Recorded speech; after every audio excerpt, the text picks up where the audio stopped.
Waspada beras oplosan, polisi bersama Satgas Pangan menggerebek pabrik beras oplosan di Serang, Banten. Pabrik beras oplosan ini ternyata sudah lebih dari 10 tahun beroperasi.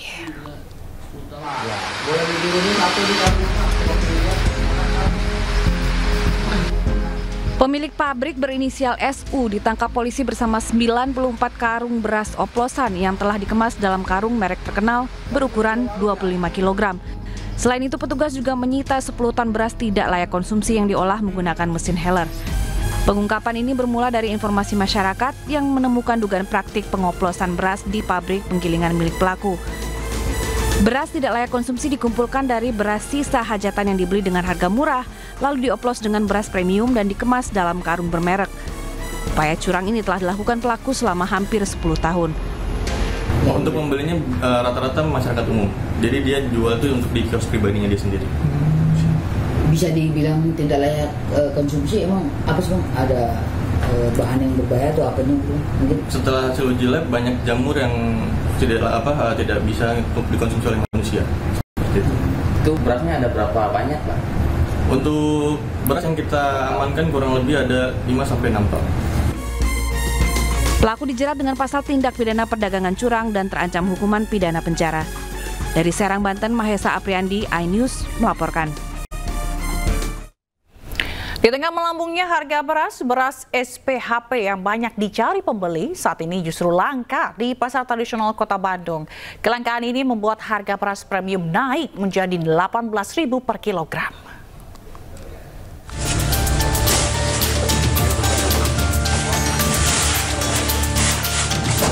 Lebih dari 1 tahun beras SPHP hilang di Pasar Kosambi, Kota Bandung, Jawa Barat. Akibatnya, pedagang kehilangan pemasukan hingga mencapai 70%.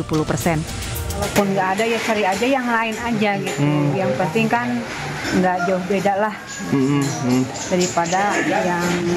daripada susah-susah nyari ya. Kita kan butuh makan, jadi yang ada aja. Kelangkaan beras SPHP di pasaran turut mengkerek harga beras medium dan premium. Harga beras medium yang sebelumnya Rp13.000 per kilogram kini naik menjadi Rp14.000 per kilogram.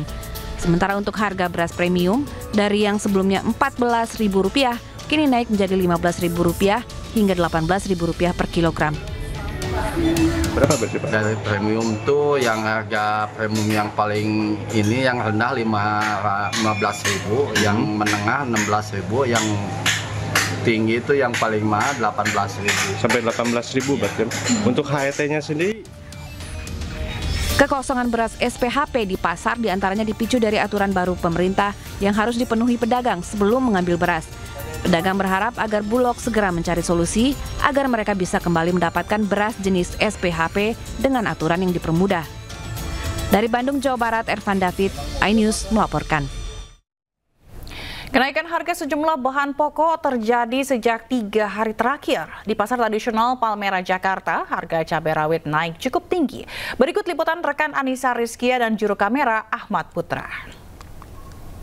Kenaikan harga bahan pokok di Pasar Palmerah, Jakarta Pusat terpantau ini mengalami kenaikan yang signifikan. Salah satunya yaitu bahan pokok diantaranya ada sayur mayur, terutama untuk cabai rawit yang menembus angka Rp50.000 per kilonya.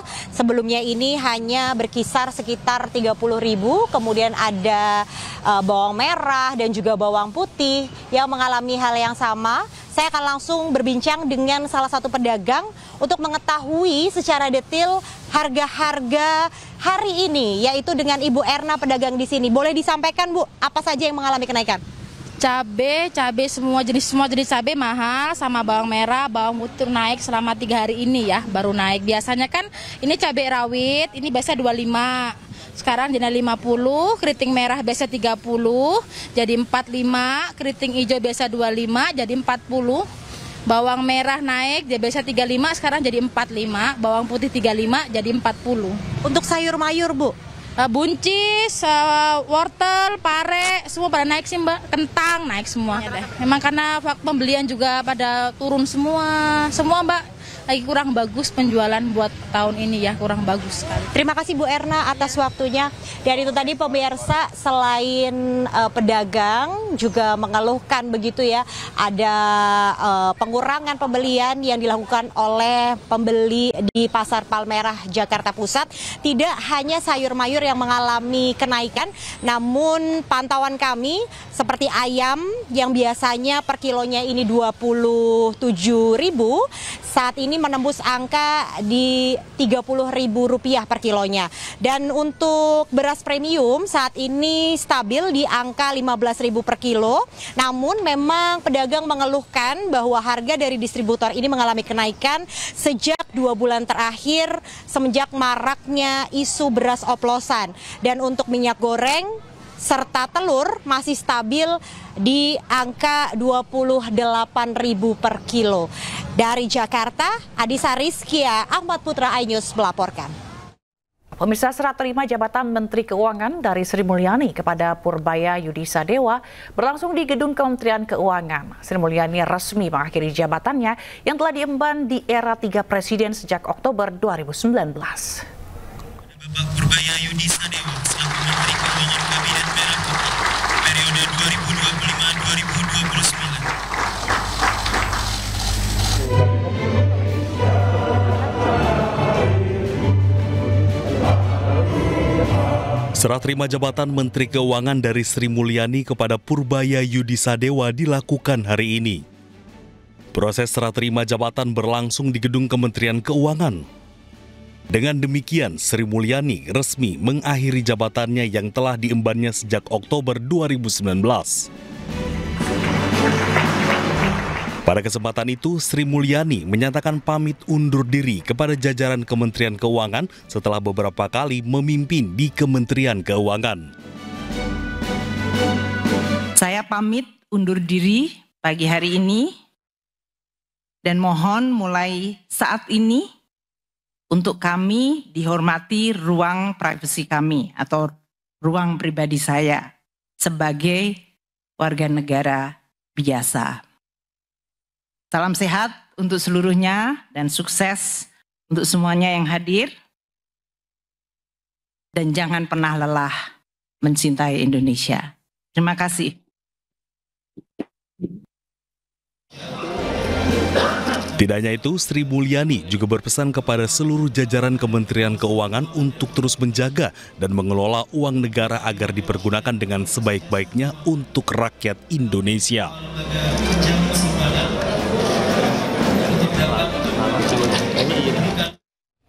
Dapat tugas berat percepat pertumbuhan ekonomi dengan target 8%, Menteri Keuangan Purbaya Yudisadewa mengaku tak akan banyak mengubah kebijakan fiskal yang sudah ada. Purbaya juga akan terus berkoordinasi dan berguru pada Sri Mulyani.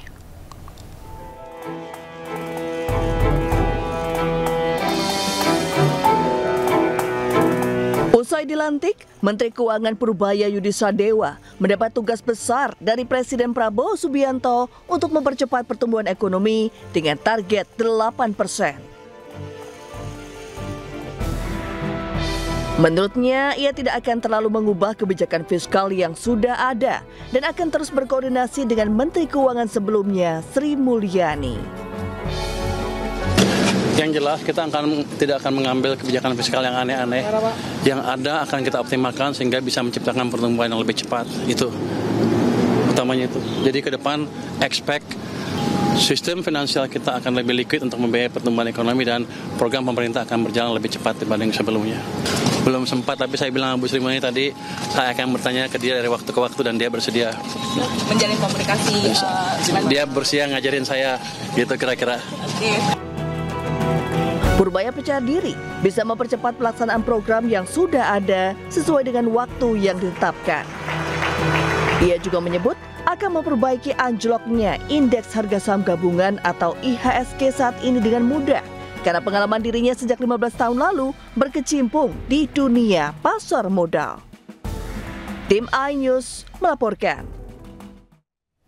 Pernyataan Menteri Keuangan Purbaya Yudisadewa soal gerakan 17+8 tuntutan rakyat tuai sorotan publik mengaku salah ngomong. Purbaya minta maaf pada rakyat Indonesia.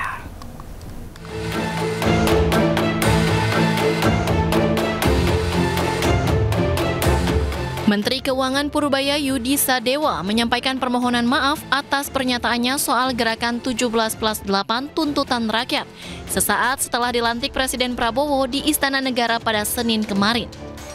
Dalam pernyataannya, Menteri Keuangan Purbawa sempat menilai bahwa tuntutan yang disuarakan masyarakat dalam sejumlah aksi pada akhir Agustus lalu hanya datang dari sebagian kecil warga yang merasa belum puas dengan kondisi ekonomi saat ini. Mengaku salah ngomong, Purbaya akhirnya meminta kepada rakyat saat serah terima jabatan dengan Sri Mulyani di kantor Kementerian Keuangan Selasa siang. Dirinya meminta kepada rakyat agar memaklumi posisinya sebagai pejabat baru dan menyebut dirinya sebagai menteri kagetan. Saya belum pelajari itu, tapi basically begitu. Itu kan suara sebagian kecil rakyat kita. Kenapa mungkin sebagian ngerasa keganggu hidupnya masih kurang ya. Once saya ciptakan pertumbuhan ekonomi 6%, 7%, itu akan hilang dengan otomatis. Mereka akan sibuk cari kerja dan makan enak dibandingkan demo. Jadi bakal dikejar 8%? Bukan bakal dikejar 8%, kita akan kejar secepat ciptakan pertumbuhan yang paling cepat seoptimal mungkin. Kalau Anda bilang bisa nggak bisa 8, kalau saya bilang bisa kan saya nipu. Tapi kita bergerak ke arah sana. Ini kan saya masih pejabat baru di sini, menterinya juga menteri kagetan. Jadi kalau ngomong katanya, kalau kata Bu Sri Mulyani gayanya koboi. Waktu di LPS sih nggak ada yang monitor, jadi saya tenang. Ternyata di keuangan beda, Bu. Salah ngomong, sudah pelintir sana-sini. Jadi saya kemarin kalau ada kesalahan, saya mohon maaf, ke depan akan lebih baik lagi.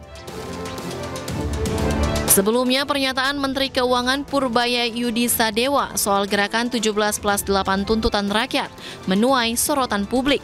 Sejumlah pihak menyayangkan gaya komunikasi Purbaya yang dinilai kurang baik. Dari Jakarta, Tim Liputan iNews melaporkan.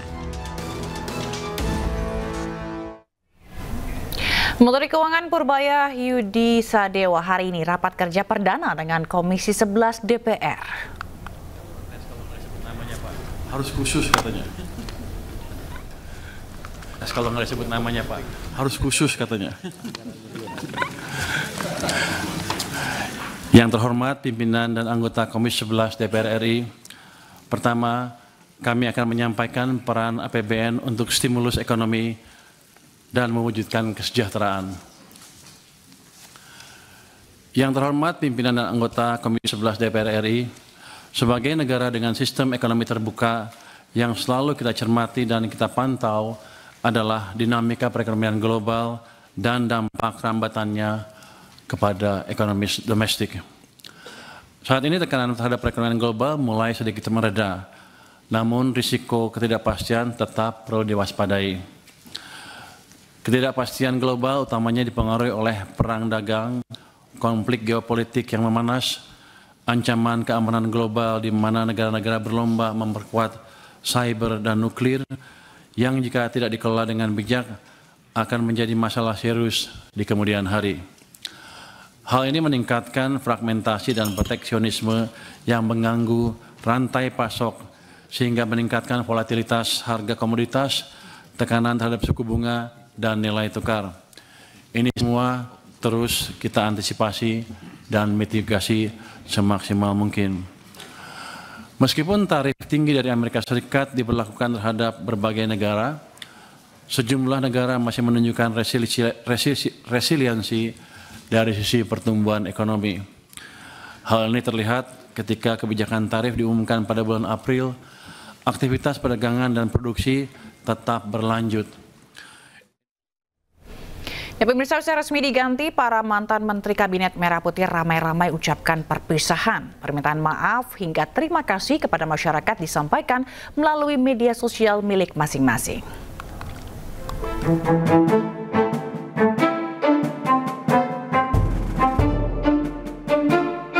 Menteri Koperasi 2024-2025 Budi Aris Setiadi mengucapkan perpisahan melalui akun media sosial miliknya. Dalam postingannya, Budi Ari menyampaikan terima kasih kepada Presiden Prabowo Subianto atas kesempatan dan kepercayaannya dalam memimpin Kementerian Koperasi dari 2024 hingga September 2025. Assalamualaikum warahmatullahi wabarakatuh. Menteri Perlindungan Pekerja Migran Indonesia 2024-2025 Abdul Qadir Karding juga pamitan melalui media sosialnya. Saya Abdul Qadir Karding hari ini purna tugas dan bakti saya di Kementerian Perlindungan Pekerja Migran Indonesia. Terima kasih kepada Presiden Prabowo Subianto yang telah mempercayakan tugas mulia ini kepada saya. Saya sangat bangga dan bersyukur telah dipercaya membantu Bapak. Saya berjanji akan mendukung, loyal kepada Presiden Prabowo dan pemerintahan Presiden Prabowo. Sementara itu, usai diganti, Menteri Olahraga Dito Aryo Tejo memposting ucapan perpisahan melalui media sosial miliknya. Hingga kini belum diketahui siapa pengganti Dito. Dito Aryo Tejo menjabat sebagai Menteri Pemuda dan Olahraga pada April 2023. Ia menjabat 1 tahun lebih pada sisa masa kepemimpinan periode kedua Presiden Jokowi. Dito dilantik kembali oleh Presiden Prabowo pada Oktober 2024. Pemirsa, pemilik Uhud Tour Khalid Zid Abdullah Basalamah alias Ustadz Khalid Basalamah diperiksa KPK sebagai saksi fakta kasus dugaan korupsi kuota haji. Khalid menepis keterlibatan dengan travel Muhibah dan hanya menjadi korban.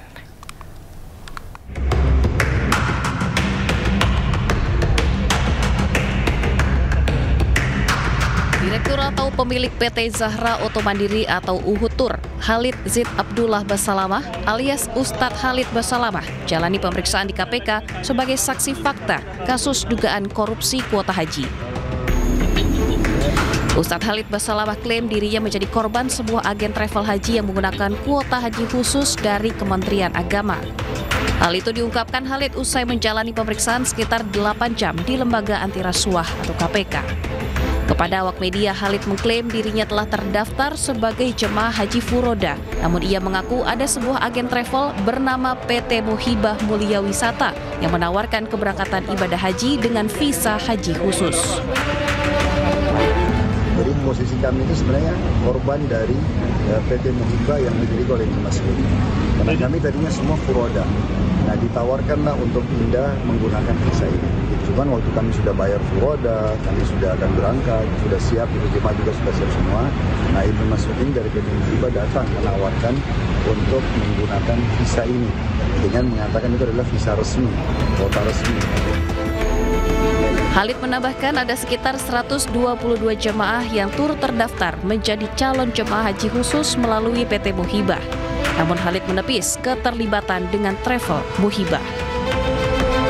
Pengusutan kasus dugaan korupsi kuota haji tahun 2023-2024 di Kementerian Agama yang terjadi pada masa Menteri Agama Yakut Khalil Qaumas terus bergulir. Dalam proses penyidikan, KPK telah memanggil dan memeriksa sejumlah saksi, baik dari pihak Kementerian Agama, Travel Haji dan Umroh, serta Asosiasi Penyelenggara Haji dan Umroh. Dari Jakarta, Tim Liputan iNews melaporkan. Pemirsa, mahasiswa kembali berunjuk rasa di depan gedung DPR RI Jakarta. Mereka datang untuk menagih janji tuntutan rakyat 17+8. BEM Universitas Indonesia kembali berunjuk rasa di depan gedung DPR RI Jakarta. Demo yang disebut Rakyat Tagih Janji ini diinisiasi oleh BEM UI untuk menagih janji anggota DPR RI akan tuntutan 17+8 yang sempat diberikan pada awal September lalu. Ketua BEM UI Atan Zayid Sultan menyebut banyak poin dari tuntutan 17+8 yang belum dipenuhi. Di antaranya berkaitan dengan pengesahan Undang-Undang Perampasan Aset, reformasi DPR RI, hingga kesejahteraan buruh berupa penghapusan outsourcing dan penolakan upah murah. Sebelumnya, perwakilan BEM seluruh Indonesia diundang ke Istana. Kedatangan mereka diterima oleh Menteri Sekretaris Negara Prasetyo Hadi dan Mendikti Saintek Brian Yuliarto. Dialog menjadi salah satu cara untuk memahami tuntutan mahasiswa. Mahasiswa pun menyebut aksi demo masih akan terus berlanjut hingga semua tuntutan 17+8 dipenuhi. Tim Liputan iNews melaporkan. Polda Metro Jaya menegaskan aduan dan Sat Cyber TNI terhadap Ferry Irwandi masuk kategori pencemaran nama baik. Namun sesuai putusan Mahkamah Konstitusi, laporan seperti itu hanya bisa dilakukan perorangan, bukan institusi.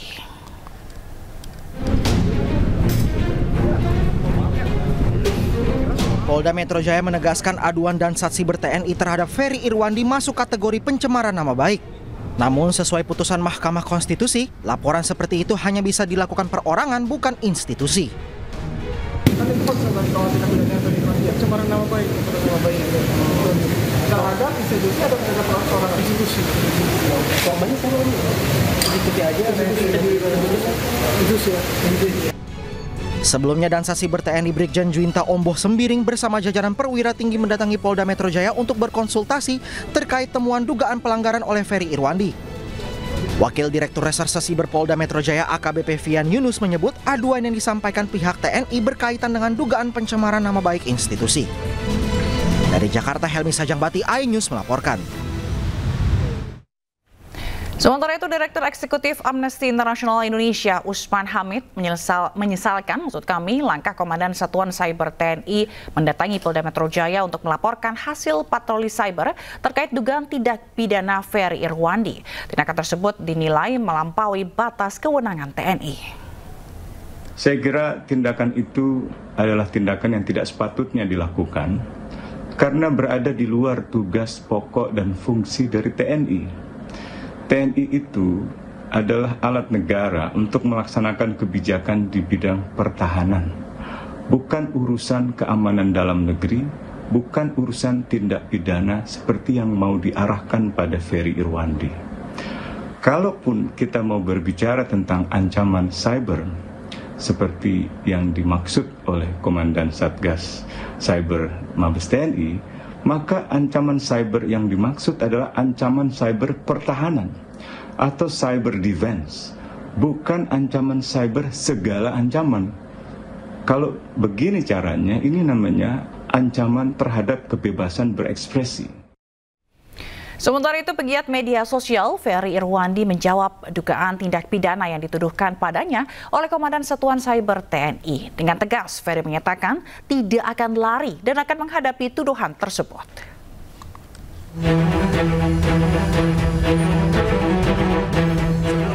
Aktivis sekaligus pegiat media sosial Ferry Irwandi tidak gentar menghadapi tuduhan pidana yang dilayangkan Satuan Siber TNI pada dirinya. Dengan tegas, Ferry menyatakan tidak akan lari dan siap menghadapi tuduhan tersebut. Dan tenang aja Pak Jenderal, saya tidak pernah lari, saya masih di Jakarta, saya tidak akan pergi ke Singapura, Cina, dan lain sebagainya Pak. Dan soal tidak bisa dihubungi, saya juga tidak mengerti. Semua wartawan bisa sangat mudah menghubungi saya walaupun nggak pernah minta nomor saya. Dan nomor saya juga udah tersebar di mana-mana. Dan saya harus konfirmasi pesan atau apapun nggak pernah sampai ke saya. Jadi itu aja sih. Dan kalau misalnya tindakan ini dianggap bikin saya takut, khawatir, cemas, tidak Pak. Saya akan jalani, saya nggak akan play victim, rengek-rengek, tidak. Sejumlah fakta yang diduga terkait dengan tindakan pidana Ferry ditemukan saat tim Siber Mabes TNI sedang melakukan patroli. Sat Siber kemudian membawa temuan fakta itu ke Polda Metro untuk dilaporkan. Sebagai warga negara yang taat dengan hukum, kami tentunya mengedepankan hukum. Sehingga atas dugaan tindak pidana tersebut, kami akan melakukan langkah-langkah hukum. Dugaan tindak pidana yang menyeret Ferry Irwandi kini ditangani pihak Polda Metro Jaya. Tim Liputan iNews melaporkan. Dan untuk membahas dugaan tindak pidana yang dituduhkan ke Ferry Irwandi, sudah bergabung dan terhubung melalui sambungan Zoom Ketua Indonesian Police Watch, Bapak Sugeng Teguh Santoso. Selamat siang Pak Sugeng. Selamat siang Mbak Ziva. Baik, Pak Sugeng, ini kalau kita melihat tadi yang disebutkan di informasi sebelumnya bahwa ada aturan MK yang bilang kalau hal ini tidak bisa dilaporkan oleh institusi tapi melalui perorangan. Itu artinya laporan ini tidak sah begitu ya Pak Sugeng?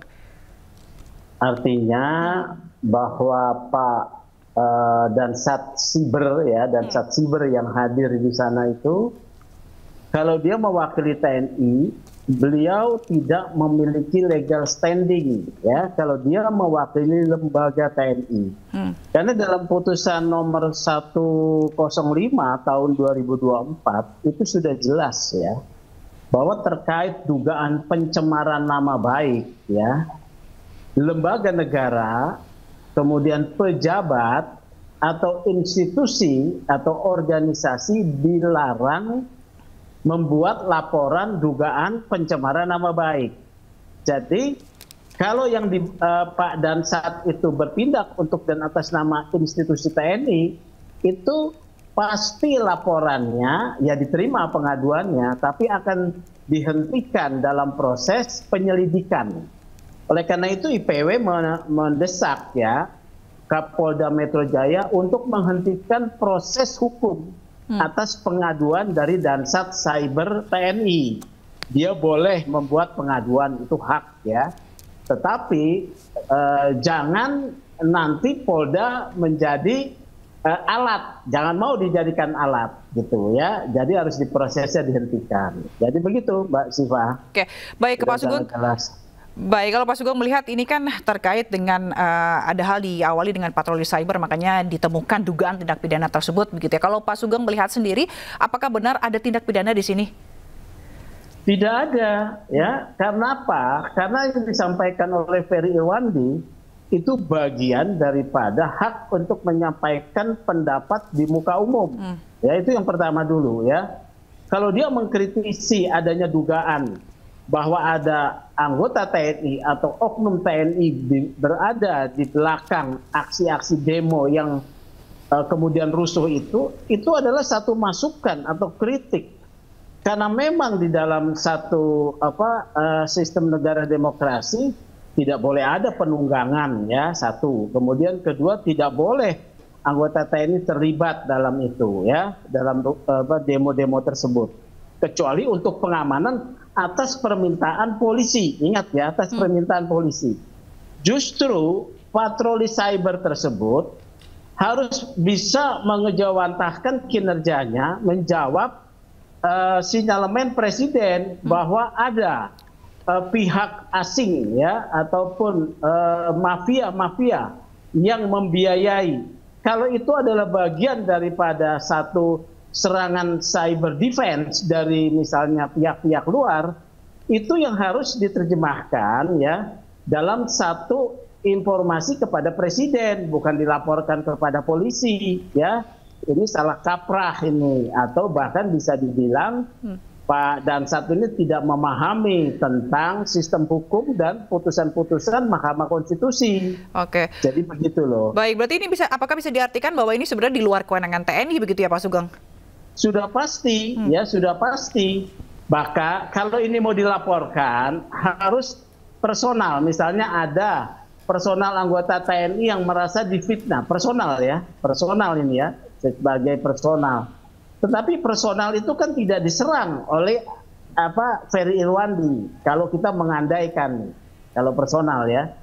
Yang kedua, kalau pernyataan Ferry Irwandi ini dinyatakan dalam satu produk jurnalistik, misalnya pernyataan Ferry Irwandi ini dipublikasi oleh media yang memiliki hak untuk menyiarkan atau memberitakan kepada publik, maka keberatan tersebut harus disampaikan melalui mekanisme undang-undang pers kepada Dewan Pers ya, tidak main polisikan.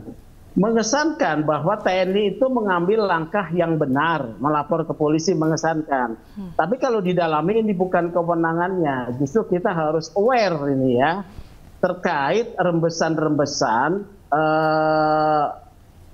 peran TNI di dalam bidang penegakan hukum ya, yang beberapa kali IPW ingatkan. Kita harus ingat bahwa kita harus melihat fenomena ini jangan sampai kembalinya peran militer di wilayah sipil gitu ya. Baik, jadi orang sekarang jadi takut untuk bersuara begitu ya, Pak Sugeng ya? Pasti dong, pasti dong. Untuk ya Ferry Irwandi ini bukan penakut ya. Itu bisa membuat orang takut karena yang melaporkan TNI ini ya. Baik, lalu langkah IPW selanjutnya Pak Sugeng seperti apa terkait dengan hal ini? Saya sudah menyampaikan melalui rilis terbuka kepada Pak Kapolda ya. Pak Kapolda menggunakan mekanisme hukum, berwenang untuk menggunakan mekanisme hukum, menghentikan proses laporan ini dalam proses penyelidikan dengan menyatakan bahwa TNI tidak punya legal standing. Satu ya. TNI tidak punya legal standing. Kalau ada keberatan-keberatan disalurkan melalui alasan kedua disalurkan melalui mekanisme undang-undang pers, ya. Peristiwa mana yang TNI merasa keberatan itu yang disampaikan oleh media, gitu ya. Jadi begitu, Mbak Siva. Baik. Terima kasih Pak Sugeng Teguh Santoso, Ketua Indonesian Police Watch telah bergabung di iNews Siang. Salam sehat selalu, Pak Sugeng.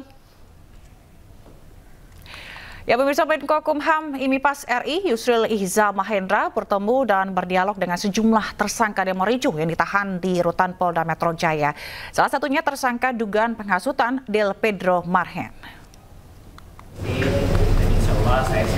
Ditemani wakilnya Otto Hasibuan, Menkokumham IMIPAS Yusril Ihza Mahendra berdialog cukup lama dengan Direktur Lokataru Foundation Del Pedro Marhen yang kini ditahan di rutan Polda Metro Jaya, Jakarta.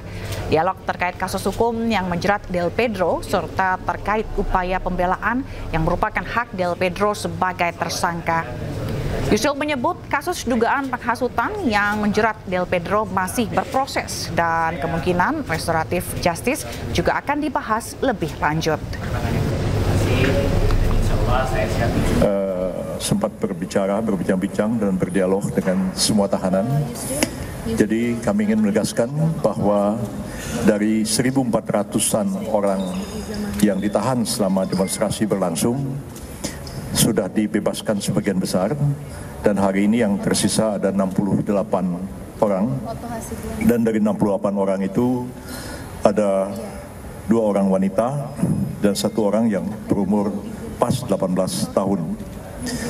Kami berdialog dengan semua, termasuk dengan Del Pedro Marhen yang juga ditahan di rumah tahanan. Ya, pemirsa, sehari diguyur hujan deras, sejumlah kawasan di Kota Denpasar, Bali dikepung banjir. Bahkan salah satu kawasan yang menghubungkan Kota Denpasar dan Kabupaten Gianyar lumpuh total. Kondisi terkini jembatan Banjir parah melumpuhkan kawasan Tohpati, Denpasar. Curah hujan tinggi selama 24 jam membuat air di jembatan di kawasan ini meluap hingga lebih dari 1,5 meter. Sejumlah petugas gabungan berjibaku melakukan penyedotan air, mengurangi ketinggian banjir. Salah satu warga menyebut kondisi ini adalah yang terparah yang pernah terjadi di kawasan Tohpati. Banjir itu parah, mobil lempung tenggelam, lamat yang Rabu pagi sejumlah kawasan di Kabupaten Gianyar, Bali juga dilanda banjir hingga tanah longsor setelah dilanda hujan deras sejak Selasa kemarin. Akibatnya aktivitas warga menjadi lumpuh total. Petugas gabungan dari BPBD dan kepolisian melakukan evakuasi terhadap warga yang terjebak banjir. Sejumlah jalan penghubung antar kabupaten juga ditutup sementara. Banjir juga menerjang sejumlah kawasan seperti Kecamatan Sukawati, Kecamatan Blah Batu, Kecamatan Ubud, dan Kecamatan Payangan. Banjirnya ini yang terbesar sekarang, karena dari paginya tuh kan hujan ya, sampai pagi sekarang nih hujannya itu yang menyebabkan terjadinya meluap banjir. Saya dengar dari warga yang kena dampak banjir ini dari jam 3 katanya. 3 tadi? Iya. Dini hari tadi? Iya, jam 3, setengah 3 itu dah saya dengar informasi dari dampak KSM banjir, dan kita harus mengevakuasi sejumlah warga. Dari 45 DP tersebut, kita mengevakuasi warga sebanyak sekitar 30 orang. Dan untuk mengetahui kondisi terkini banjir di Gianyar, Bali, kita akan bergabung dengan jurnalis iNews Catur Kusumaningrat yang ada di sana. Selamat siang, Catur. Bagaimana kondisi di sana saat ini? Selamat siang, Sila. Baik, saat ini saya berada di Balai Desa Lepih, Kabupaten Gianyar, Bali. Di mana tadi pagi juga selain banjir yang mengguyur wilayah Kabupaten Gianyar sejak Rabu dini hari, juga terjadi tembok roboh yang menimpa 2 orang korban yang mengakibatkan kedua korban meninggal dunia. Di mana 2 orang korban ini berasal dari 2 desa yang berbeda, di mana satu di desa Temesi dan juga satu di desa Lepih Gianyar. Demikian. Baik, untuk saat ini ada berapa total ada berapa korban dan daerah mana saja yang terdampak parah? dari informasi yang berhasil kami himpun dari kepolisian dan juga BPBD Kabupaten Gianyar, di Kabupaten Gianyar sendiri dalam laporan masih 2 korban meninggal dunia akibat bencana alam, di mana kedua korban itu meninggal dunia akibat tertimpa bangunan yang roboh, tembok rumah saat tidur dan juga saat akan ke kamar mandi buang air kecil. Demikian. Baik, untuk saat ini ketinggian air di sana masih tinggi kah atau seperti apa? Untuk saat ini daerah yang paling parah terdampak banjir adalah kawasan Kecamatan Sukawati dan Kecamatan Ubud. Saat ini dari tadi pagi pantauan kami ketinggian air mencapai selutut orang dewasa dan juga di daerah Ubud sampai sepinggang orang dewasa. Akan tetapi saat ini petugas BPBD dan juga warga sudah mulai melakukan pembersihan dan juga air sudah mulai mengecil deras debit banjirnya. Baik, lalu untuk penanganan saat ini seperti apa? Apakah ada warga juga mengungsi atau seperti apa, Catur? Saat ini petugas BPBD Gianyar tengah melakukan proses evakuasi terhadap warga yang terjebak banjir di area rumahnya di kawasan Desa Keramas, Kecamatan Belabatu, di mana warga ini diungsikan sementara waktu untuk menunggu debit air mengecil. Demikian. Baik, ada informasi mengenai katanya ada 3 orang yang hilang akibat banjir ini. Apa benar dan seperti apa saat ini pencariannya? Sementara di wilayah Kabupaten Gianyar sendiri belum ada laporan korban hilang oleh petugas, namun kemungkinan di daerah beberapa daerah seperti Denpasar atau daerah Bali yang lainnya mungkin saja laporan seperti itu. Baik, lalu untuk lalu lintas atau akses penghubung tadi sempat disebutkan juga terputus begitu ya, lumpuh total. Bagaimana kondisinya saat ini? Betul sekali, akses penghubung jalan antar kabupaten yang menghubungkan Kabupaten Gianyar dan juga Kota Denpasar, juga Kabupaten Gianyar dengan Kota Bangli dan Kabupaten Gianyar dengan Kota Kelungkung sempat ditutup sementara waktu, dan saat ini akses jalan raya sudah mulai berangsur dibuka, namun ada beberapa jalan yang masih ditutup total, yakni penghubung antara Kabupaten Gianyar dengan Kabupaten Kelungkung karena masih penanganan longsor di lokasi tersebut. Baik, nantikan update bagaimana informasi terkini dari sana. Terima kasih Catur Kusumaningrat melaporkan langsung dari Gianyar, Bali. Selamat bertugas kembali. 4 orang dilaporkan meninggal dunia akibat banjir dan longsor yang mengepung Kabupaten Jembrana dan Gianyar, Bali. Salah satunya pasangan suami istri yang nekat menerobos banjir dan terseret arus. Hujan deras yang terjadi beberapa hari terakhir menyebabkan banjir di Jembrana, Bali. 2 warga meninggal dunia yakni Nita Kumalasari asal desa Pengambengan dan Komang Oka warga desa Dangin Tukadaya. Nita Kumalasari yang sedang hamil 2 bulan ditemukan tewas oleh warga pada Rabu pagi. Sebelumnya korban bersama suaminya terseret banjir. Pasangan suami istri tersebut hendak pulang ke desa Pengambengan, namun naas di tengah jalan terseret banjir. Sementara itu Bilal, suami Nita, ditemukan selamat. Korban lain yakni Komang meninggal dunia di dalam rumahnya akibat diterjang banjir. Saat ini jenazah masih berada di Rumah Sakit Bali.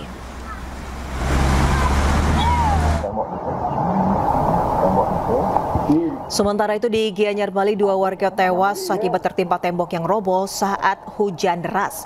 Salah satu korban yakni Nimade Latif, nenek berusia 70 tahun di desa Temesi, Gianyar. Saat kejadian, korban bersama 3 orang cucunya tengah tertidur lelap di kamar. Sementara 3 cucunya dilaporkan selamat. Korban lainnya adalah Nimade Rupet berusia 87 tahun, warga desa Lebih, Gianyar. Saat kejadian, korban tengah ke kamar mandi. Korban yang sempat dilarikan ke rumah sakit dan menjalani perawatan namun tidak selamat.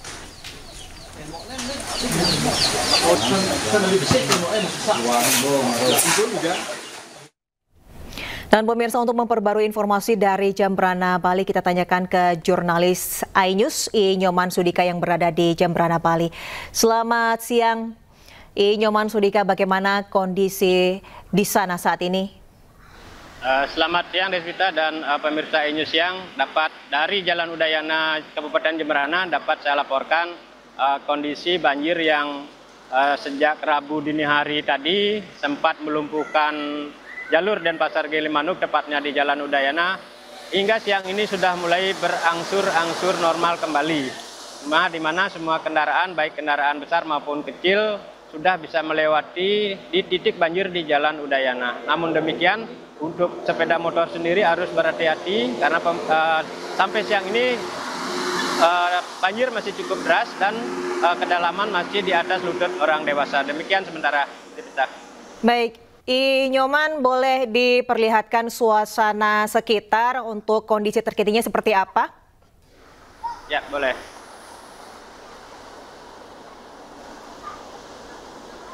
Ya, seperti apa ketinggian banjir ataupun surutnya banjir dan apakah warga sudah mulai kembali beraktivitas di sana, Nyoman? Sampai siang ini masih genangan air di Jalan Udayana Jemberana seperti ini kondisinya. Aparat kepolisian masih tetap melakukan pengaturan arus lalu lintas baik yang datang dari arah Denpasar maupun dari arah Gilimanuk. Dan untuk kendaraan kecil masih diminta untuk putar balik demikian karena cukup berbahaya terutama bagi sepeda motor seperti itu. Dan saya di sini ini aliran air yang dari jalan ini juga meluber ke beberapa rumah warga seperti ini. Baik, ini artinya aliran air masih cukup deras ya untuk meluber ke rumah warga. Boleh diinfokan terkait dengan update ataupun informasi terkini terkait korban meninggal dunia, apakah ada bertambah? Sampai saat ini informasi yang dapat kami himpun di lapangan itu masih 2 orang, yaitu 1 warga Pengamengan dan 1 orang warga desa Dangin Tukadayo. Dan di mana yang warga Pengamengan sendiri ini merupakan ibu-ibu yang dalam kondisi hamil 2 bulan, ditemukan meninggal tadi pagi setelah semalam sempat terseret arus saat melewati banjir di desa Pengamengan sendiri. Demikian. Baik, ini dari visual yang terlihat, Nyoman, ini hanya ada petugas kepolisian yang berjaga untuk mengatur lalu lintas. Apakah tidak ada petugas BPBD terkait ini untuk menanggulangi dari banjir ini agar bisa lebih teratasi dan aktivitas warga bisa kembali normal? Untuk petugas BPBD sendiri hingga saat ini karena banyaknya titik banjir di Kabupaten Jemberana masih melakukan beberapa titik lain ya seperti di desa juga. Selain di sini memang sejumlah desa juga dilanda banjir seperti Desa Budeng, Desa Pengamengan sendiri yang menelan korban, Desa Dangin Tukadayo. Itu sementara yang dapat kami himpun di lapangan titik-titik banjir. Dan untuk data resmi dari BPBD sendiri hingga siang ini juga belum keluar berapa titik bencana dan jenisnya juga belum bisa kami update kembali. Demikian Disputer. Baik, terima kasih I Nyoman Sudika yang melaporkan langsung dari kawasan Jemberana, Bali. Upaya menjaga keseimbangan lingkungan dan meminimalisir gas karbon dari pemanasan global. 37 bandara di Indonesia termasuk Bandara Internasional Soekarno-Hatta mencanangkan penanaman 1 juta pohon. Jenis pohon yang dipilih adalah yang bisa memberikan teduh secara alami sehingga mampu menyerap polusi udara.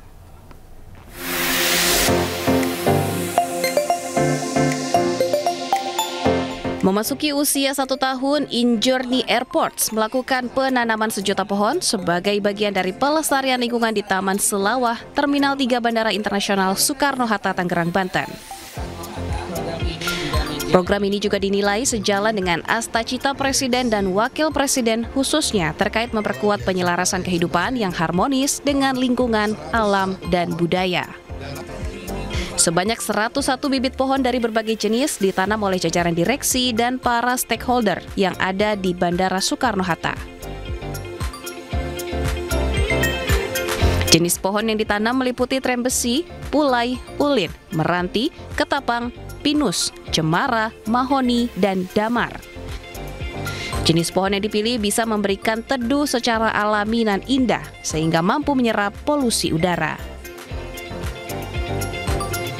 Terima kasih teman-teman supportnya, dan dalam rangka penghijauan, dalam rangka Safe Earth dan Green Airport, kita menanam 1 juta pohon Tentu ini semua support dari seluruh mitra kerja, seluruh stakeholder yang ada di lingkungan bandara dan seluruh aparat yang memang terkait menanam 1 juta pohon di seluruh bandara, 37 bandara Angkasa Pura Indonesia.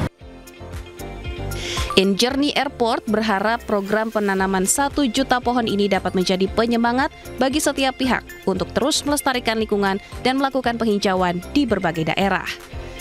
Kini, Angkasa Pura Indonesia juga terus berproses untuk menjadi lebih baik setelah mendapatkan predikat Bintang 4 dari Asosiasi Skytrack Dunia di tahun 2024 dan juga menargetkan bisa mendapat Bintang 5 dalam memberikan pelayanan terbaik bagi dunia penerbangan, khususnya bandara. Dari Tangerang, Banten, Hasnugara, iNews melaporkan. Pemirsa, Partai Perindo optimis Mahkamah Konstitusi MK akan menolak permohonan perselisihan hasil pemilihan umum atau PHPU pemungutan suara ulang Kabupaten Boven Dikoel, Papua Selatan. Gugatan yang diajukan para pemohon dari paslon Bupati dan Wakil Bupati nomor urut 1 dan 4 diyakini tidak memiliki syarat formil dan material.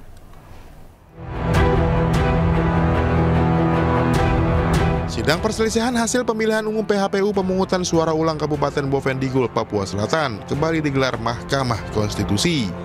Wakil Ketua Umum Partai Perindo Tama Satria Langkun optimis MK akan menolak seluruh gugatan yang disampaikan pemohon dari paslon Bupati dan Wakil Bupati nomor urut 1 dan 4 lantaran tidak memenuhi syarat formil dan material.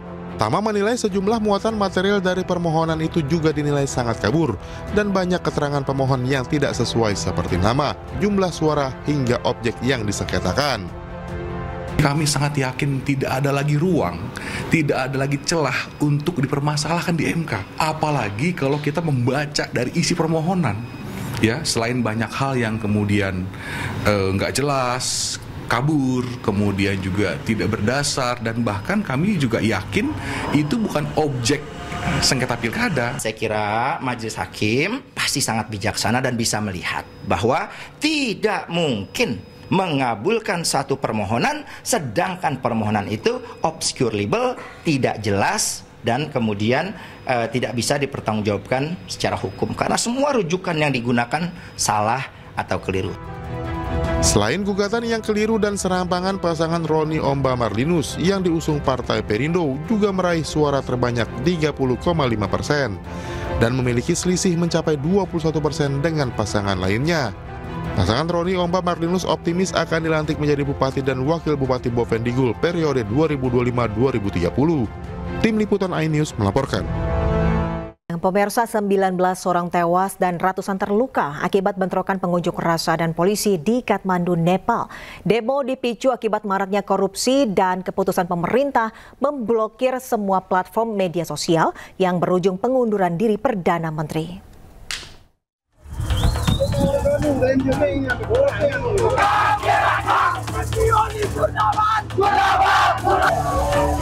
Kerumunan mengunjuk rasa melemparkan benda-benda ke arah polisi anti huru-hara saat barisan menuju gedung parlemen.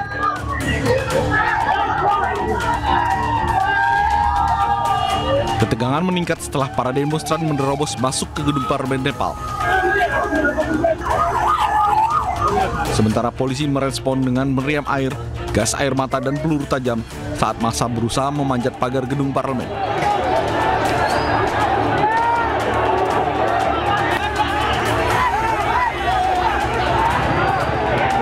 Lebih dari 100 orang, termasuk 28 petugas polisi dirawat karena luka-luka. Sementara beberapa pengunjuk rasa mengangkut korban luka ke rumah sakit dengan sepeda motor.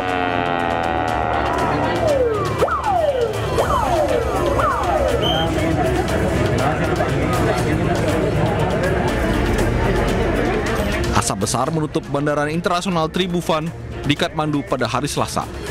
Karena kebakaran yang terjadi di tengah meningkatnya kerusuhan dan pengunduran diri Perdana Menteri. Perdana Menteri Nepal KP Sharma Oli mengundurkan diri pada Selasa menyusul keputusan pemerintah yang melarang situs media sosial beredar. Otoritas penerbangan Nepal mengeluarkan keputusan untuk menutup penuh bandara internasional akibat protes anti pemerintah di lembah Kathmandu. Pasukan nasional dikerahkan ke bandara untuk menjaga keamanan.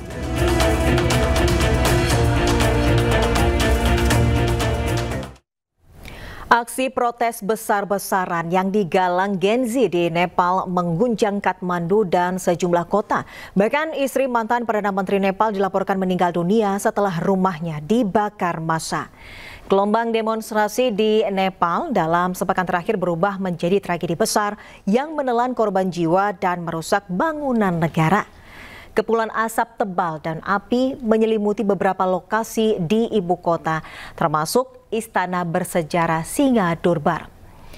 Massa membakar gedung parlemen hari Selasa ketika Perdana Menteri KP Sharma Oli mengundurkan diri di tengah protes anti pemerintah yang sedang berlangsung.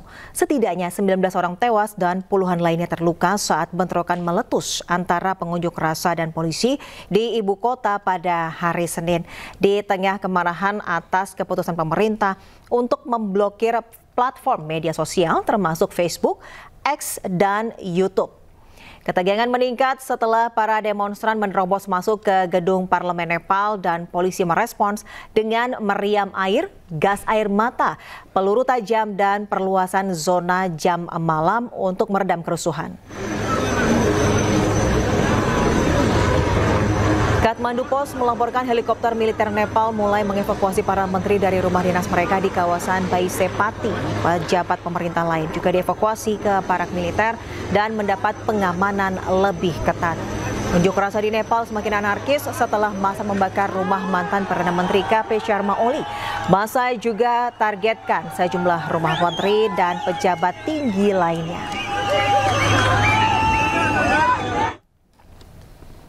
Ya, terkait kondisi keamanan terkini di Nepal, KBRI Dhaka mengimbau agar WNI di Nepal melakukan langkah antisipasi. Dalam rilis yang dikeluarkan KBRI Dhaka, WNI di Nepal diminta menghindari aktivitas di luar rumah.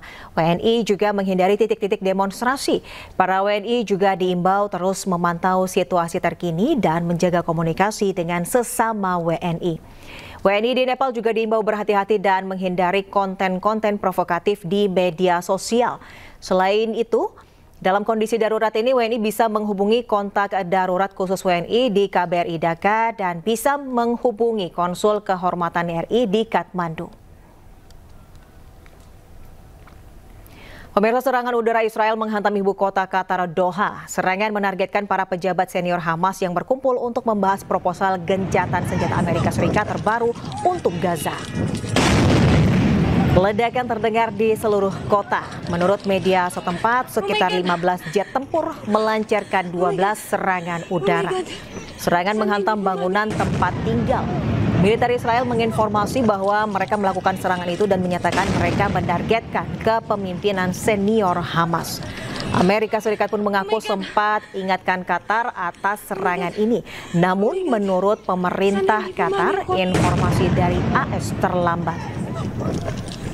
The attack happened at 3:46. The first call we had from an American official was at 3:56, which is 10 minutes after the attack. And after that, President Trump has spoken with His Highness the Emir. He condemned the attack. Pemirsa, instalasi pengolahan air dengan kapasitas 750 liter per detik resmi beroperasi yang akan melayani puluhan ribu pelanggan di Jakarta Selatan dan sekitarnya. Hal ini dalam rangka mewujudkan target 100% cakupan pelayanan air minum perpipaan di Jakarta pada tahun 2029. 1, 2.